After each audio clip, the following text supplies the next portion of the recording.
Assalamualaikum. Attorney Abbas muli. Welcome sa Law and Crime Daily. Dito sinisimplihan natin ang usaping batas at kriminolohiya. Tara, simulan na natin.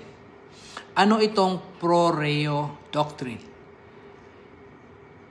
This Latin means when in doubt for the accused.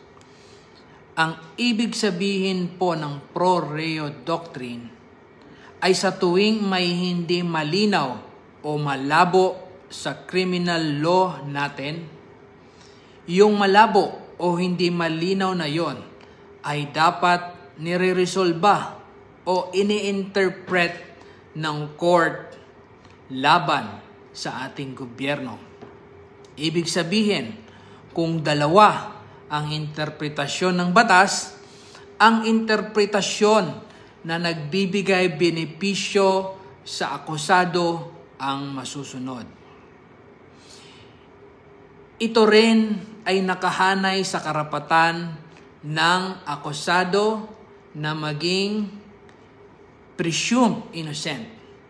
Kasi kung may doubt o may pagdududa, ibig sabihin, hindi na-prove ang guilt ng akusado beyond reasonable doubt.